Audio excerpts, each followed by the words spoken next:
precizinio šaudymo sporto 24 metų pasaulio čempionato Lietuvos rinktinės rėmėjai. Baltic Shooter – ginklų priedų ir ekipuotės parduotuvė. Betono zona – viskas betonu, profesionalios medžiagos, įrankiai ir įrengimai. Garnis – išmanūs baterijų ir akumuliatorių sprendimai. Mitekas – inovatyvūs radioelektronikos ir programinės įrangos sprendimai gynybos pramonei. Šaudymo sporto klubas Mjolnir. Večia – statybinių prekių parduotuvė. Lietuvos šaudymo sporto federacija. Volit – ginklų ir medžioklinių prekių parduotuvių tinklas visoje Lietuvoje.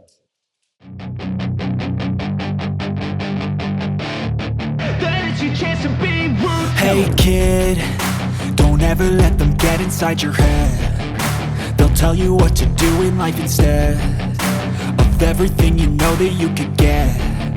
Don't let them guide your life towards regret. Sveiki visi. Antras podcastas iš serijos apie Lietuvos precizinio šaudymo rinktinę, kuri ruošiasi išvykai į Jungtines valstijas, į pasaulio čempionatą. Turime Vygandą Dubicką pas mus šiandien. Ir Vygandas pasižymi be to, kad yra mano kolega ir vienas iš geriausių šaulių Lietuvoje. Dar pasižymi tuo, kad niekada neleidžia jam pasakyti, koks šiuo metu yra rezultatas, varžybom nepasibaigus. Tai Vygandai, labas. Sveiki visi. Papasakok šiek tiek apie save. Standartinis mūsų klausimas. Tai turbūt kaip ir visi turim darbus, o pagrindinis hobis tai yra šaudymas. Tai aš kažkaip labai sieju tai daug su šaudymu save sieju. Tai tiesiog savo visą laisvą laiką realiai atiduodu šaudymui. Okay. Tai kuo užsiimi gyvenime? Esu vadybininkas, taip populiariai tariant. Dirbu įmonėje Vilkaviškyje ir neseniai pradėjau tamstai pagelbėti darbuose Vilniuje. Okay. Baltic Shooter. Taip, Baltic Shooter. Tai pareigos nežinau, čia kaip ir visos mažos įmonės, tai turbūt reikia daryti labai daug ir viską. Taip. Tai ir su laiku dar augs, žodžiu, atsakomybės. Ir reikės pasidalinti daugiau visko. Ok, aišku. Be šaudymo dar kažko užsiimi? Medžioji anksčiau daug? Jo, bet tai čia viskas taip, žinai, persipynę susiję. Vieni dalykai sekė kitus, tai buvo toks laikas, kai šaudžiu. Tai, atsiprašau, medžioju. Ok. Ar atsimeni savo pirmą šūvį ilgesnių nuotolių? Aš galbūt taip labai gerai atsimenu aplamai savo pirmą šūvį su tikru ginklu. Okay. Nuo ko viskas ir prasidėjo, o tolimą šūvį, jo, puikiai atsimenu, taip pat. Papasakok, man pirmasis įdomus visai. Aš labai gerai atsimenu kažkada, tai irgi susijęs su medžioklė, ar ne, tai vykdavo medžiotojų šventės, jos vyksta ir dabar, bet tiesiog mažas būdamas papuoliau su tėvais į vieną iš tokių švenčių. Ir tiesiog tėvo draugas davė ant peties palaikyti perlaužiamą lygiavamzdį ginklą, pasidarėm nuotrauką ir kažkaip taip ir atrodė, kad ir tiek, žinai. Ir papuoliau su kažkokia proga irgi į tokius laisvo grafiko šaudymus, ir tiesiog sako, dabar tavo eilė bus. Ir aš ten, žinai, visus stebiu, iššauna didelė atatranka, kas pataiko į lėkštelę, kas nepataiko. Ir iš pradžių taip dviejo, ar čia man jau dabar eit šaut, ar čia dar palauk, žinai, tai aišku visi padrasino. Ir taip įvyko tas pirmas šūvis. Ir kadangi skrydžiai kažkokie labai nebuvo sudėtingi, visai gerai sekėsi. Ir prasidėjo ta istorija. Tai kiek metų buvo, kai padarai tokį normalų pirmą šūvį? Žinok, neprisimenu tiksliai, bet 14, gal 15. O tai tėtis buvo medžiotojas? Ne. Ok. Aš medžiotojas esu pirmas gal savo tokioj, kiek jau čia pažįstu giminiai. Ok. Gerai, o tada vėliau, ten aš atsimenu, kad ir kaip mes šnekėjom, kad ir buvo lėkštelių šaudimo etapas. Tai taip, tai čia ir buvo tas toks pirmas etapas, žinai, kur tiesiog supratau, kad okei, noriu šaudyti ir pasirinkau medžiotojo kelią. Mhm. Išsilaikiau medžiotojo bilietą ir tais laikais būdavo dar paprastesnės sąlygos, žinai, nereikėdavo kažkokių specialių sąlygų ir šaudyklų. Būdavo viskas paprasčiau, tai tiesiog būdavo progų pasišaudyti. Tai su medžiotojų bendruomenė ir tada, turbūt natūraliai, žinai, kyla poreikis tai būti taiklesniam, daugiau pataikyti ir panašiai. Tai tiesiog tada pradedi treniruotis ir taip atsirado tas šaudimas į lėkšteles. Mhm. Ok. Kiek metų tu užsiminėjai? Tai pirmus metus gal ten ar du taip mėgėjiškai, o tada kokius gerus 5 metus jau tikrai tam skyriau laiko ir treniruočių ir teko po varžybas pavažinėti. Mhm. O gerai, o tai, nes 5 metai tai skamba kaip ir vos nedaugiau negu ilgasis dabar tas šaudimas, o ne mūsų precizinis. Kol kas tai. Aha. Kokie pasiekimai sportiniai? Arba ne tai, kad galbūt sportiniai pasiekimai ir taip toliau, bet gali irgi pasakyti, ką pavyko galbūt ar laimėti, ar užimti. Bet šiaip gal ir įdomu kažkokios įsimintiniausios varžybos iš to laikotarpio. Neturiu gal kažkokių labai, kad vienos būtų įsimintiniausi tokie momentai būdavo, kai reikėdavo surinkus lygų rezultatą su kažkuo eiti ir persišaudyti. Tai tiesiog papildomas, žinai, adrenalino lygis ir stresas. Man visą laiką tai patikdavo ir kažkaip aš juos visą laiką mėgdavau, jeigu tokie būdavo. Ok, supratau. O tai čia, nežinau, aš nelabai apie lėkšteles nusimanau, iš karto atsiprašau čia, jeigu kažkas atrodys juokingi klausimai, bet, pavyzdžiui, ten kažkokie miesto varžybos, Lietuvos varžybos, čempionatai, medžiotojų varžybos yra pavykę kažką laimėti, ant podiumo užlipti ir panašiai. Klubinio lygio yra tekę laimėti, Lietuvos lygio, sakykime, Lietuvos čempionatus irgi yra tekę laimėti arba prizinės vietas užiminėti. Tiesiog ten gal taip jau, jeigu labai trumpai, tai yra 4 lygiai. Aukščiausias lygis, D žemiausias lygis, tai tu kai pradedantysis startuoji D lygyje ir taip tiesiog gerindamas savo bendrą metų rezultatą kyli tais lygiais į viršų. Tai aš, man atrodo, sustojau A grupėje, tai aukščiausiam lygyje. Tai A grupė ten Lietuvoje šiaip yra didelė konkurencija. Daug ten talentingų žmonių ir šaulių, ten yra kas veikti, tai tiesiog tuo momentu kažkaip viskas persijungia į tolimą šaudimą. Konkurencinga sporto šaka, ne? Jo, tikrai. Ok, gerai, tai o dabar su tolimojo šaudimu? Su kažkieno kito ginklo bandėjai ir iš karto su savo jau bandėjai tolimus daryti? Ne, tai žinoma, kad su kažkieno kito ir vienas iš tų žmonių yra Eduardas, tai taip pat mūsų rinktinės narys. Tai visai smagu, žinai, kad tu pradedi ir lieki su tai žmonėm, kurie toliau juda kartu su tavimi. Ok, tai papasakok tą pirmą šūvį, long range. Long range pirmas šūvis į kilometrą buvo. Okay. Aš manau, kad aš dabar tiksliai neprisiminsiu, bet arba antru, arba trečiu šūviu. Pats supranti, viskas padėta ant lėkštutės, sureguliuota. Kažkaip man tai čia labai skamba kaip kažkoks tai Marijampolės jau stilius, 700 metrų, 2 kilometras, trečių šūvių, bam ir viskas, ir tipo, kablys yra ir važiuojam, ne?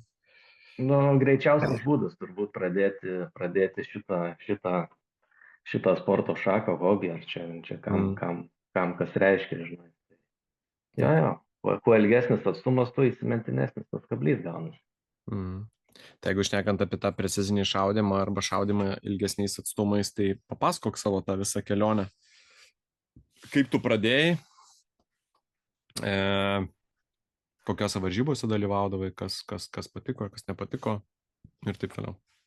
O pradėjau labai paprastai, tiesiog irgi teko pakontaktuoti ir gavau pasiūlymą tiesiog atvažiuoti į treniruotę į Širvintas. Mhm. Tai tiesiog, kažkaip be didelių, be nieko savų ginklų nesivežiau, tiesiog prašiausiai sėdau, nuvažiavau ir pasižiūrėjau, kas ką veikia. Ir antra kelionė buvo į, tuo laiku tai ir vadinosi turbūt precizinio šaudimo varžybos. Tai į vieną iš etapų irgi atvažiavau. Ir tiesiog, visi šaudė, galbūt ir pats ten buvau, jau nebepamenu, bet tokio žiūrovo vaidmenį užėmiau. Tai tiesiog skanavau, kas ką naudoja, kokią įrangą, kas pasiteisina, kas ne. Tiesiog namų darbus dariau, surinkau informaciją, tyliai ramiai. Ok, supratau. Bet tu jau buvai pradėjęs šaudyti popierių, ar ne? Ne, iki to laiko tik tai medžioklė. Ok, supratau. Nes tu, aš atsimenu, dar dalyvaudavai ir tose vadinamosiose F klasės varžybose kažkiek nelaiko prieš tai. Ne. Ar ten tokie tik karts nuo karto? Ne, F klasė tai buvo po to, kai įsigijau ginklą, tai ta prasme, kai jau turėjau kažkokį tai pradedančio rinkinį. Ok, supratau. Aiškuma. Tai tiesiog apsižvalgiau, susirinkau tą vadinamą informaciją, kažkur dar kelis skambučius padariau ir priėmė sprendimą, įsigijau tą pirmą įrangą tokią, kaip sakyti, biudžetinę, nieko per daug neinvestuojant, nes, irgi tam žmogus nežinai, tau patiks, nepatiks, bet tiesiog, kad tą įsiaiškinti, tai reikia nuo kažko pradėti. Tai va, ir su tai įranga iš tiesų važiavau į pirmas F klasės varžybas. Čia tiesiog turbūt, kad gavosi toks pagal to meto grafiką. Manau, kad visai gal ir yra vienas iš tokių dalykų, nes daug kas sako, kad apskritai tas bendras supratimas apie tą tolimą šaudimą irgi visai padeda susidėlioti visiems taškam kai tu išbandai ir tas varžybas į popierių šaudant. Ir kai tu pamatai, kad, sakykime, ten ant 6, 7, 800 metrų atstume, nors ir ten labai gera padėtis ir kažkada esi sušovęs ten 7 ar 8 cm grupę tokiam atstume, žinai, kad varžybų metu, kai reikia pašaudyti per 20 minučių intervalą, ten įvyksta daug įdomių labai dalykų per tuo metu. Tai bet kokiu atveju, šaudymas į popierių tikrai duoda daug atsakymų ir jis tikrai yra naudingas, čia vienareikšmiai. Ok. Tai per visą šitą dabar laiką, kur tu jau dalyvauji ir taip toliau, kokią tu, sakytum, didžiausią išmoktą pamoką galėtum pasidalinti? Nes esi praėjęs, galima sakyti, visus etapus ten iki savo ir dabartinės įrangos, ko gero, per 3-4 etapus atėjai iki galutinio jau to apsisprendimo ir taip toliau. Ir kaip tu galvoji, kokia galėtų būti tavo didžiausia išmokta pamoka iš viso šito laikotarpio? Žmogus yra toks, žinai, sutvėrimas, kuri mokosi ne iš svetimų klaidų, o iš savų. Tai man kažkaip labai daug padėjo tiesiog konsultacija su kompetentingais žmonėmis. Tai aš kažkaip patarčiau labiau gal klausyti tos nuomonės, patarimų, praktinių visų dalykų ir nebandyti kažko pačiam išrasti, atrasti, suprasti, išmokti, kažką sukurti. Šiuo metu tikrai ten turim šaudymui labai geras sąlygas ir įrangą aukščiausio lygio, taip pat turim galimybę įsigyti,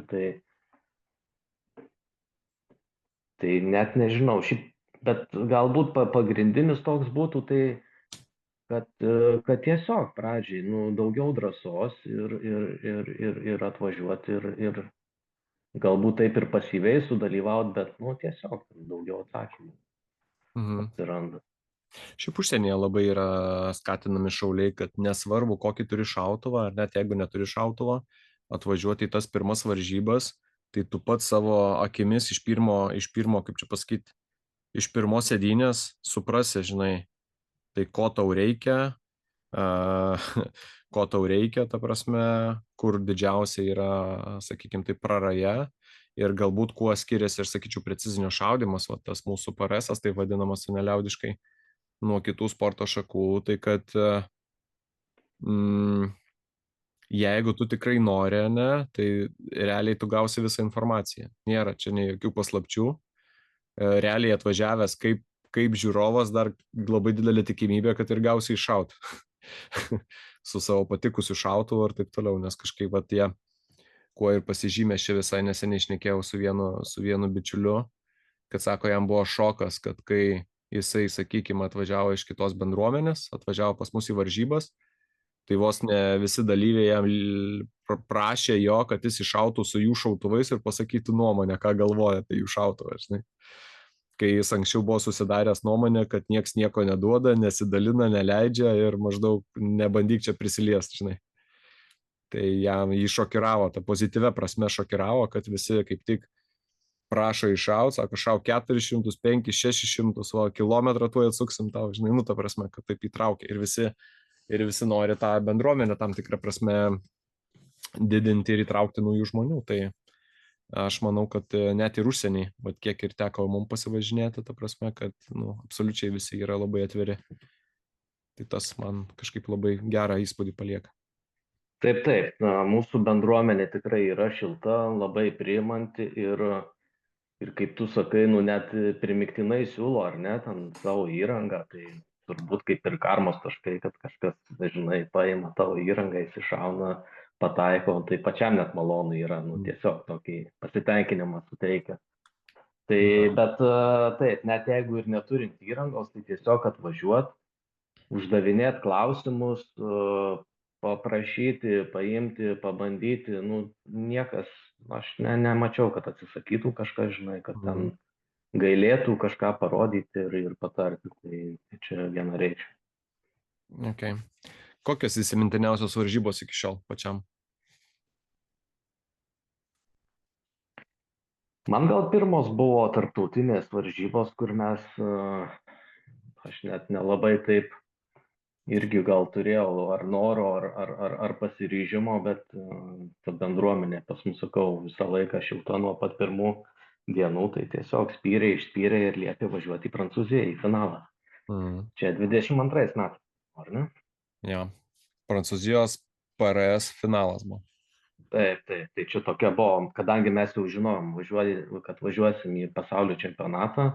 Ja. Ir būtent finalas vyko toj pačioje lokacijoje kaip ir pasaulio čempionatas.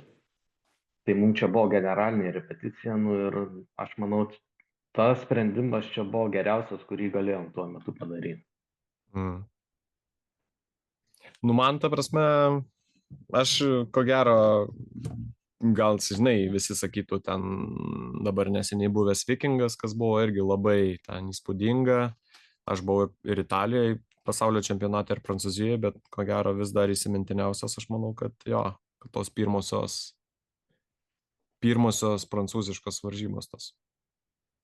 Aš prieš mūsų pokalbį vakar berods peržvelgiau greitai nuotraukas, ten nedaug jų turiu, žinai, bet tiesiog tai įranga, su kuria išvažiavom, dabar juokingai atrodo, bet ten buvo labai daug klausimų sakyti.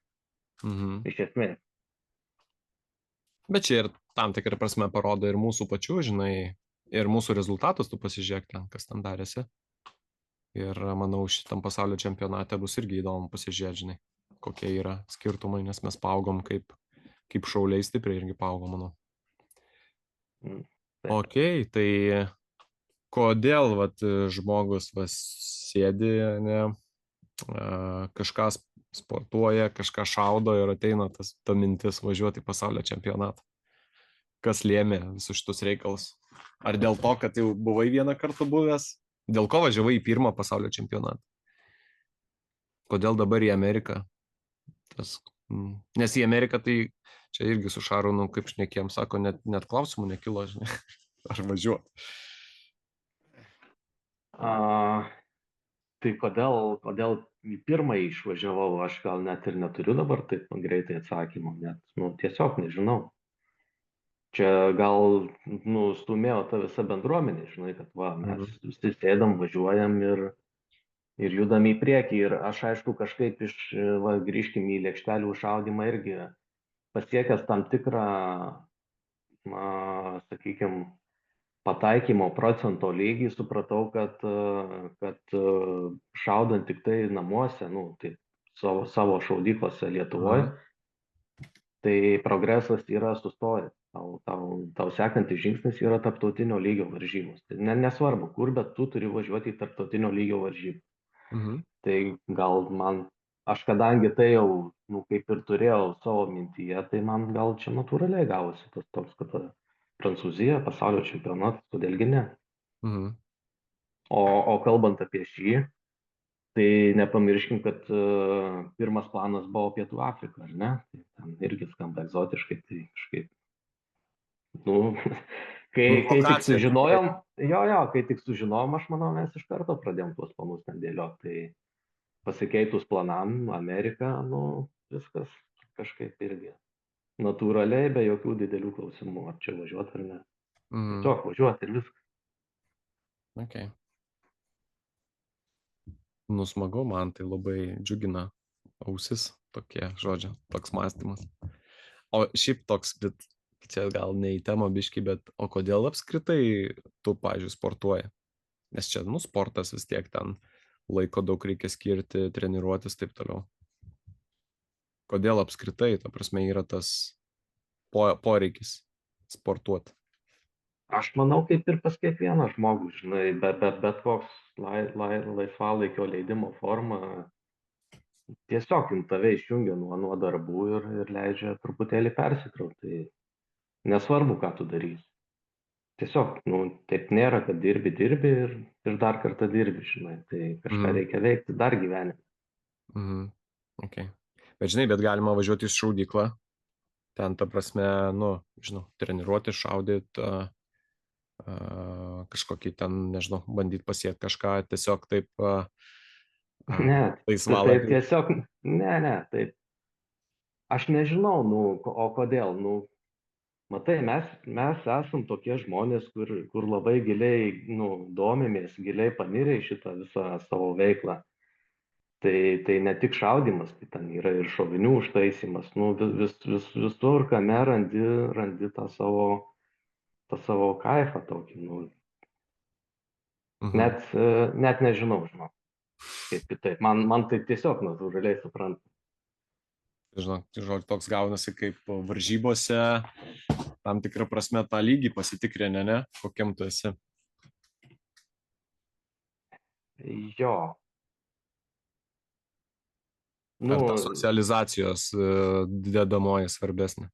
Ne, tai tiesiog natūraliai, žinai, tu aukoji savo resursus, laiką ir panašiai, kaip pats galvoji, kad keli tą savo lygį meistriškumo, tai kur kitur, jeigu ne varžybose, tą pasitikrinti ir išsiaiškinti. Okay. Kaip treniruojasi, kaip ruošiesi šitam pasaulio čempionatui?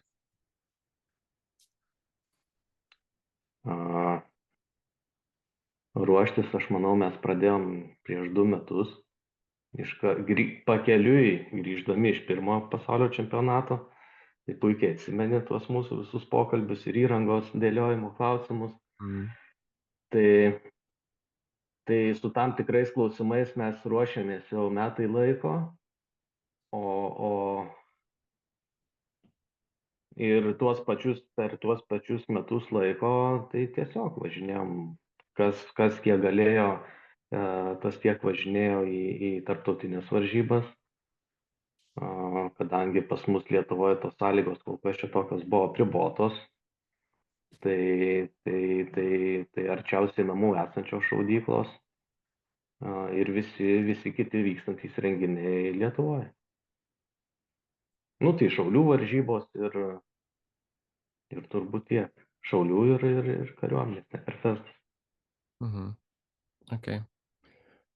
Bet, pavyzdžiui, dabar, kaip vis tiek dar lankysiesi šaudykloje, neoficialių treniruočių metu, ne varžybų metu, tai koks tavo dažniausiai, kaip atrodo ta ta treniruotė ar pasibuvimas šaudykloje šiuo metu?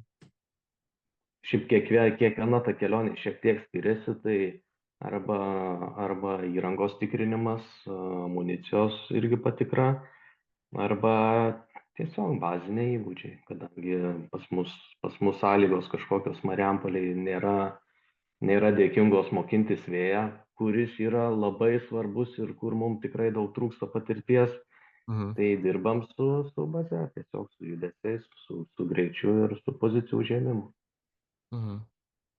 Okay. Važiuojant dabar į pasaulio čempionatą, koks lūkestis pačiam yra? Nežinau, ar kaip sportinis kažkoks tikslas, ar lūkestis iš tos socialinės pusės, ar šiek tiek tiesiog, kaip tu, kokius tikslus savo keli bendrai? Atsimeni, pristatei mane kaip nemėgstantį girdėti savo rezultatus varžybų metu. Tai aš kažkaip save nuteikinėjau taip, kad aš važiuoju rodyti savo rezultatą ir tiesiog stengtis pasirodyti be klaidų, kaip įmanoma geriau. Tai kažkokių lūkesčių rezultatų prasme absoliučiai nekeliu savo. Aš čia gal taip labiau kaip komandai, žinai, keliu, kad kuo mažiau nesusipratimų, netikėtumų ir kažkokių kvailų žioplų klaidų būtų. Tai tiesiog, kad vis tiek viskas eitų kaip per sviestą, o žinai, ten atspėsi vėją, neatspėsi, čia jau kiti klausimai yra. Tai aš tokių sakau, gal tikrai konkrečių lūkesčių nekeliu, medalių nesikabinu ir panašiai. Tai važiuoju ramiai daryti savo darbą, savo rezultato, o po 2 dienų pasižiūrėsim rezultatą ir matysim. Kaip visada. Okay. Jo, tai čia Vygandas nemeluoja ir aš nemeluoju, kad Vygandas visą laiką, mes visi ten krentam, kažin kaip čia kur ką skaičiuoji kažką, o tai neįdomu. Šaudom, po to žiūrėsim, po to skaičiuosim, po to analizuosim. Tai čia ir sportinės psichologijos, manau, irgi yra dedamoji pakankamai stipri. Nes jeigu tu ten kažkokiam neigiamom emocijom ar per daug teigiamom emocijom užsikrauni varžybų metu, tai po to ten tie būna įdomus labai, kaip sakyti, pasiekmes visų šitą reikalą, ne? Paprastai atvirkštinis rezultatas gaunasi. Jo, tai kokį vežiesi ginklą į pasaulio čempionatą? Ačiū, kad paklausai, pagaliau galiu pasigirti. Tai šiuo metu mes su Mindaugu kartu turim tuos gražuolius, tai angliškai tai vadintųsi custom ginklas ar ne, tai pagal užsakymą iš skirtingų komponentų ir drįsiu pasakyti geriausių pasaulyje komponentų sutvertas ginklas. Tai kas nežino, kas galbūt žino, Impact Precision spyna, Bartline vamzdis, Zero Compromise optika ir visi kiti aplinkui naudojami priedai. Čia dabar galbūt taip, žinai, sunku pasakyti. Buožė bent jau. Špurbuožė, kompensatorius mes dar laukiam atnaujinimo. Jo.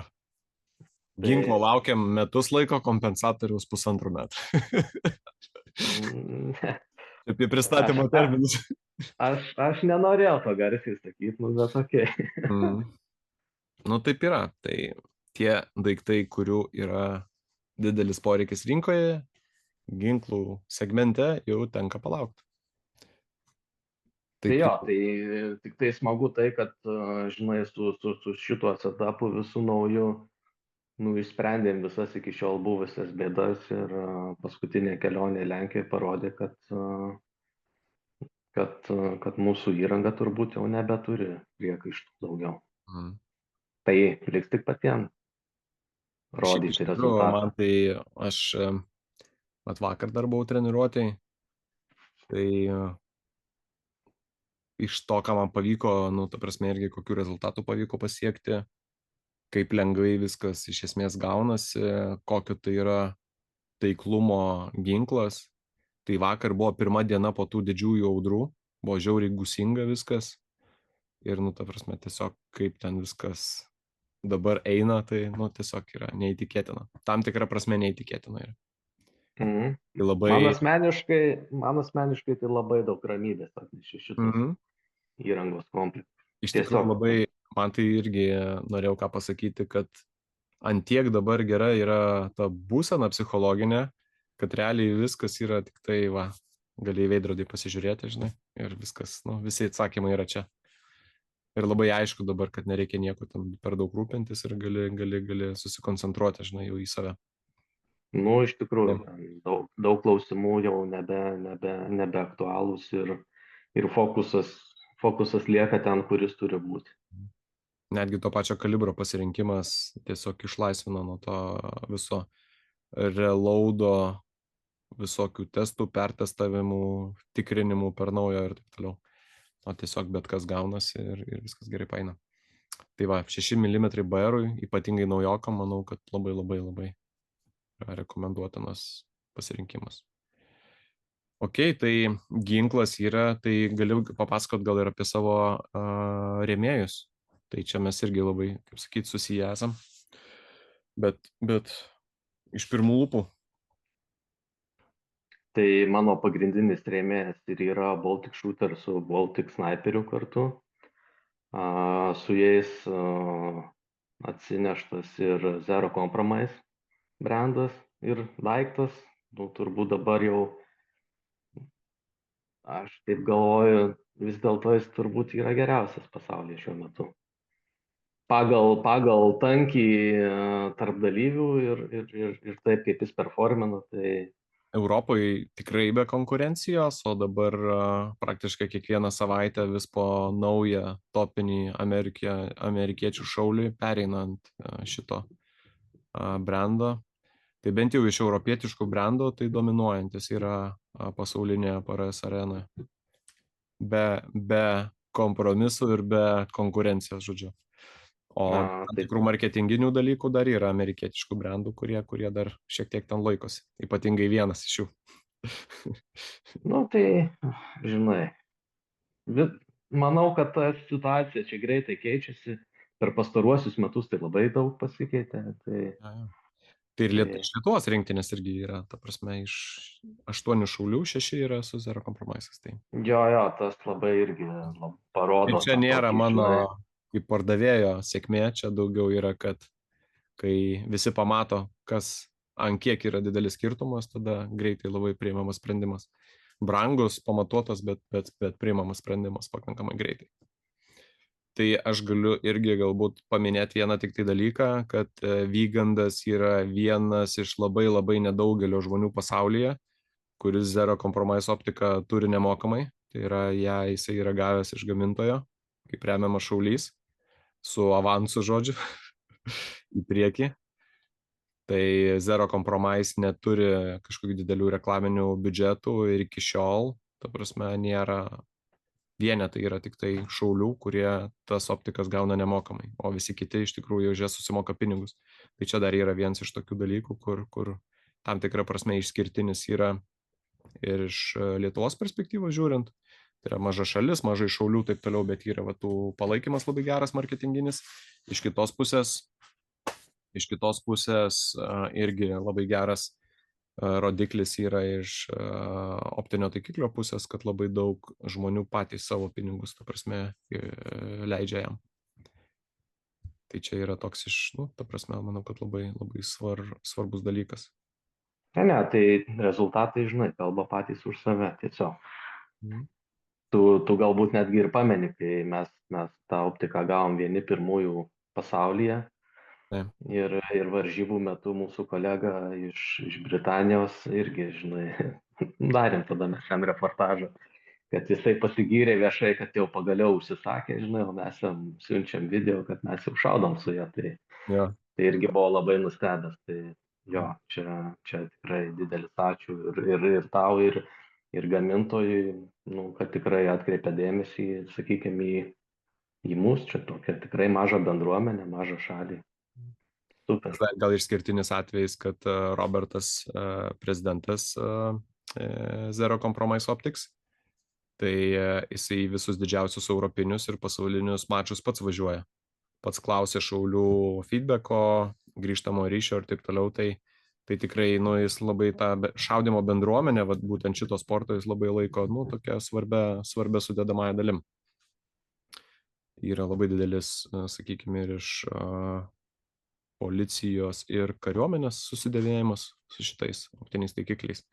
Bet realiai, kaip ir labai daug šiuo metu šiuolaikinių sprendimų tolimajam šaudime, labai daug kas ateina iš sporto, tai tikrai Zero Compromise'as yra, kaip čia pasakyti, taktinio lygio taikiklis, kur visos gerosios jo pusės, tiek tinkliukai, tiek bokšteliai, taip toliau, jie yra atėję iš sportinės patirties ir iš sportininkų grįžtamo ryšio.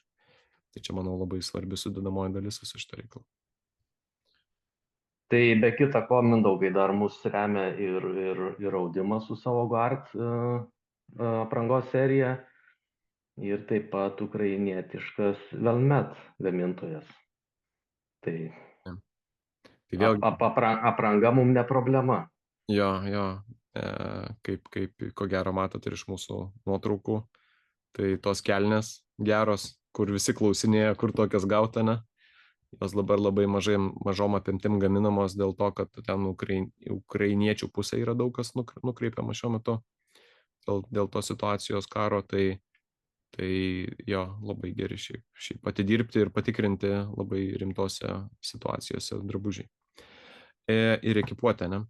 Tai pabaigai turime labai nedaug laiko likę. Jeigu mes jau nors apie tai šnekėjom, bet aš tokį noriu visiems pasakyti, užduoti klausimą, tai jeigu žmogus dabar domisi visų šituo, kas vyksta, precizinių šaudimų ir taip toliau, tai ką jam reikia, nuo ko reikia pradėti, kaip tu galvoji, koks pirmas žingsnis turėtų būti, ką jis turėtų padaryti? Aš manau, jis turi kreiptis į bet kurį aktyviai šaudantį žmogų, tai nesvarbu, ar mūsų rinktinės narys, ar kitas šaulys, kuris aktyviai dalyvauja būtent šioje veikloje, ir tiesiog su jo priežiūra, su jo pagalba atvažiuoti į bent kažkokį renginį. Tai galima atvažiuoti ir į treniruotę, galima atvažiuoti į 22 kalibro Lietuvos čempionatą, į varžybas, pasižiūrėti, pabendrauti ir tiesiog pasižiūrėti, kaip, ar tas sporto dinamiškumas tinka jam ar netinka, ar tenkina tai, ko tikėjosi ar ne, o treniruočių metu tai tiesiog čia pas mus ko paklausi, tą ir gausi. Tai jeigu reikės pabandyti įsišauti, tai tikrai ta galimybė bus suteikta. Okay, gerai. Ačiū. Gal aš iš savo pusės pridėsiu, kad Vygandas čia labai apie save mažai šneka, kaip visą laiką, tai yra vienas iš PRS Lietuva atstovų Lietuvoje, ne, kartu su Šarūnu. Ir kartu su Šarūnu organizuoja 22 kalibro Lietuvos čempionatą. Irgi vienas iš pagrindinių etapų. Tai irgi 22 kalibro čempionatas, manau, kad yra labai labai gera terpė įsisukti į visą šitą reikalą ir pabandyti pakrapštyti su šiek tiek mažesniais kaštais viso šitą reikalą, nes pas mus kaip ir šiek tiek susiję yra reikalų su pinigėliais. Tai dar norėčiau pridėti, Mindaugai, kad tu, aš ir Šarūnas, mes taip pat vieną kartą metuose organizuojam 22 kalibro treniruočių stovyklą. Tai šiais metais mane labai nustebino pirmoji pradedančiųjų diena, kur susirinko žmonės, kurie galbūt neturi didelių vilčių pradėti sportuoti, bet tiesiog norėjo atsakyti savo į klausimą, koks tai sportas yra ir tiesiog, su kuo tai yra valgoma. Tai ta motyvacija mane žiauriai nustebino šiais metais. Ok, smagu. Kol kas organizuojam tik 22 kalibro stovyklas. Kol kas. Bet... Tebūnie kol kas. Taip, nes, nemažai laiko, energijos ir jėgų, ir laiko nuo šeimos atima tokie reikalai. Tai bet ko nepadarysi dėl kaip sakyt, dėl šitos veiklos populiarinimo. Gal taip galime įsireikšti labiausiai.